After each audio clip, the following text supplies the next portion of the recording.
Bom dia, amigos portugueses.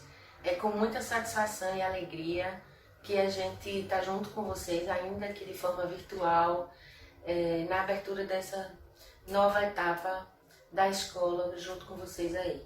E a gente queria trazer muito rapidamente alguns aspectos do nosso trabalho por aqui, começando por uma discussão que para nós é muito cara. Fazem 20 anos que na Universidade Federal Rural de Pernambuco, aqui na Incubadora Tecnológica de Cooperativas Populares, no Departamento de Educação desta universidade, a gente tem trabalhado questões relativas à construção do conhecimento, ciência e desenvolvimento, na articulação que é necessária para ressignificar o que é ciência, o que é desenvolvimento, o que é educação na nossa sociedade. E essa discussão, ela parte do pressuposto de que, historicamente, a ciência, ela vem seguindo rumos que estão ligados a uma perspectiva mercantil ou capitalista de construção do conhecimento. Historicamente, a gente fragmentou o conhecimento. A gente fez com que a especialização tomasse conta de nossas universidades. Nós ignoramos hoje em dia, ou boa parte dos cientistas, a complexidade da realidade. Essa complexidade da realidade, ela não é linear, ela não é especializada, ela não é disciplinar. Então a nossa busca tem sido no sentido de pensar a ciência numa perspectiva da complexidade, da interdisciplinaridade, do diálogo de saberes e da não especialização, mas, sobretudo, no sentido de pensar a realidade de sua forma complexa e multidimensional. Neste sentido, pensar o desenvolvimento para nós é um passo muito importante. Por quê? Quem foi que determinou algum dia o que é desenvolvimento? Como, historicamente, nós, países, entre aspas, subdesenvolvidos, temos sido tratados pelos países, entre aspas, desenvolvidos? O desenvolvimento para nós é algo que foi determinado por um grupo de países hegemônicos do ponto de vista geopolítico mundial. E neste sentido, o que acontece é que os nossos saberes aqui locais, eles acabam sendo invisibilizados, desconsiderados, jogados na lata do lixo. Nós temos trabalhado, então, num primeiro sentido, de poder reconsiderar o processo de episteme latino-americana. Ou seja, qual é a nossa episteme? Qual é o nosso lugar de fala? Quais são as questões que nós temos que trabalhar enquanto povo latino-americano para construir uma ciência significativa para as problemáticas da nossa realidade? E aí, neste sentido também, é que a gente questiona a noção de desenvolvimento. E a educação, para nós, significa pensar a sociedade a partir do nosso lugar de fala. Significa pensar um projeto de sociedade onde a transformação social seja o ponto de partida. Significa pensar um projeto popular para a América Latina, onde as epistemes dos indígenas, dos quilombolas, dos pescadores, dos povos da floresta, das pessoas que moram nas favelas e em todos os lugares desse Brasil, são protagonistas da construção do seu próprio conhecimento. Isso gera para a universidade uma questão. Como é que a gente vai trabalhar sem considerar esses saberes? Então, fazem 20 anos que nós estamos tentando caminhar nessa direção, que é justamente pensar essa nova episteme a partir desse diálogo de saberes. Eu queria aí trazer 2 pontos principais que nós temos trabalhado. O primeiro é a construção do conhecimento agroecológico. Para trabalhar isso, nós temos trabalhado na perspectiva de pensar a agroecologia na sua multidimensionalidade social, política, econômica, ambiental, cultural e assim por diante. Para a gente pensar isso, para nós, o ponto de partida é o território. Ou seja, não temos como pensar processos de construção do conhecimento sem ter o território como ponto de partida. E aí é preciso a gente compreender o que estamos considerando ou qual é o conceito de território que nós temos trabalhado. O território é um lugar de disputa de poder, no sentido que Milton Santos trazia para nós. O território é um lugar de construção de identidade. O território tem dinâmicas locais que precisam ser consideradas. Não adianta pensarmos qualquer processo educativo sem levarmos isso em consideração. Quais são essas dinâmicas locais, como a multidimensionalidade da agroecologia se coloca nesse território e assim por diante.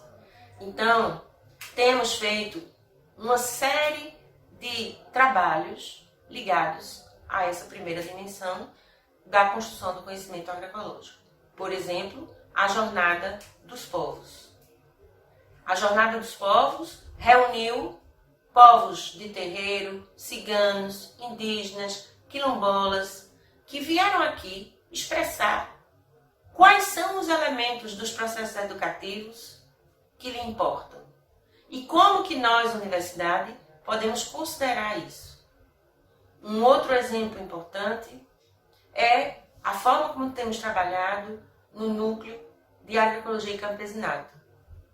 No núcleo de agroecologia e campesinato, que é um núcleo de ensino, pesquisa e extensão, temos indicado diferentes projetos que articulam essas 3 coisas, né, de forma a dar voz aos agricultores familiares, aos campesinos, aos indígenas, aos quilombolas, em diferentes perspectivas.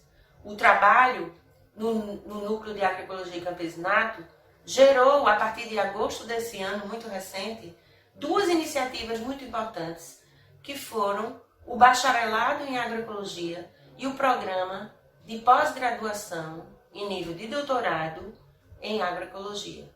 Nessas 2 experiências de ensino formal dentro da universidade, tudo isso que eu falei é o ponto de partida e, portanto, nós temos um processo em alternância nos 2 níveis, onde os estudantes ficam um tempo na universidade, vão um tempo para a realidade.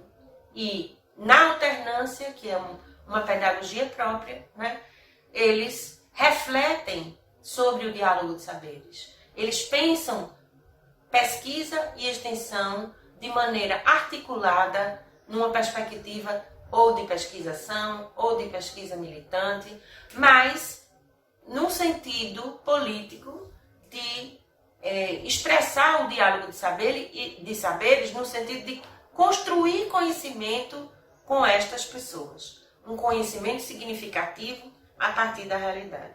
Um outro elemento muito importante que a gente vem tentando trabalhar mais especificamente aqui na incubadora é a pedagogia da autogestão. A pedagogia da autogestão vem se construindo a partir especialmente do movimento de economia solidária. O que significa pedagogia da autogestão?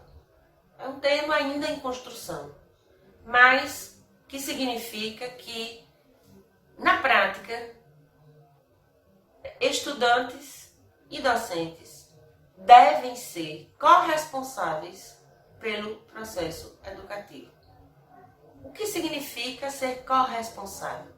Não significa anular o que o docente traz com uma formação mais experiente.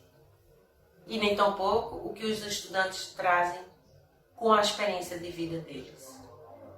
E muito menos deixar de lado o que agricultores e pessoas que estão na realidade trazem como experiência de vida também, que muitas vezes são até mais importantes, porque nos deparamos com saberes ancestrais que desdizem por vezes o que a ciência disse, numa lógica, evidentemente, de preservação ambiental, de conservação ambiental e etc. Na pedagogia da autogestão, nós temos a educação popular como ponto de partida.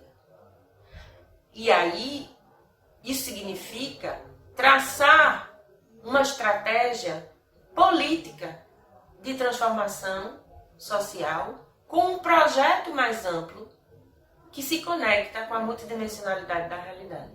Então, isto significa pensar, primeiro, a participação, a ludicidade do processo. Segundo, pensar em formas e estratégias pedagógicas que permitam a voz para aqueles que participam do processo pedagógico.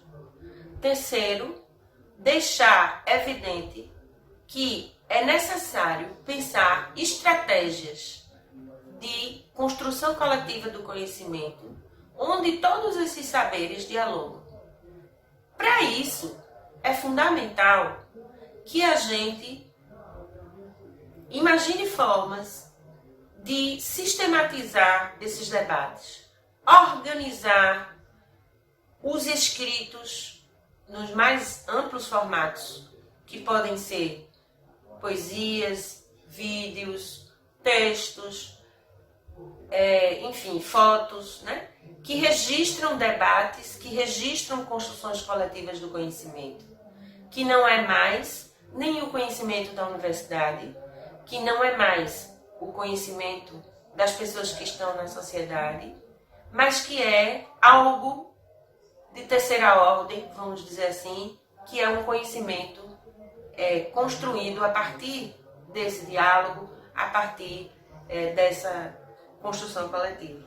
E aí, a gente fez, na verdade, um debate que durou cerca de 10 anos, com educadoras e educadores populares em economia solidária do Nordeste, num processo de co-construção de política pública com o Ministério do Trabalho, através da Secretaria Nacional de Economia Solidária, que foi o Centro Formação em Economia Solidária.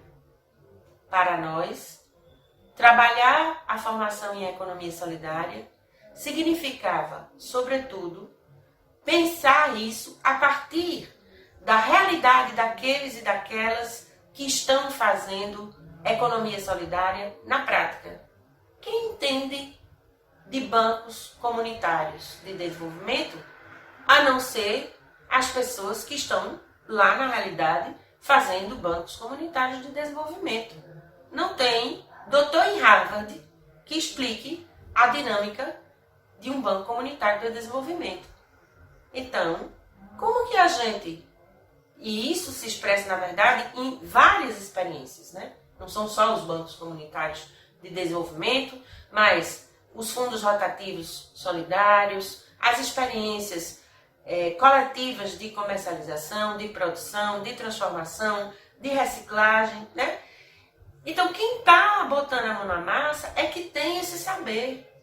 E nós, enquanto universidade, temos um papel fundamental de fazer emergir esses saberes, dialogando entre eles, mediando entre eles, e com o saber que a gente já tem aqui também, no sentido de trabalhar a formação pedagógica desses educadores populares, que na verdade estão botando a mão na massa, mas muitas vezes não sabem ou têm pouca experiência no trato pedagógico e educativo que podem dar ao seu próprio saber. Nisso, tem uma série de problemas que aparecem. Por exemplo, eles não se reconhecem enquanto educadores, né? Eles acham que eles estão ali fazendo economia muito bem, mas eles não se consideram como educadores para trabalhar isso em outros grupos na troca de saberes. Um segundo ponto importante é: será que precisamos de especialização nesse processo? Ou será que podemos pensar uma perspectiva holística de educação popular, onde esse diálogo de saberes seja a centralidade? Enfim, pessoal, eu deixo vocês agora com um outro vídeo que vocês vão assistir e que traz um pouquinho mais detalhado, né, essa história da pedagogia da autogestão. Beijo grande, bom trabalho para vocês e uma hora dessa a gente se encontra novamente. Tchau!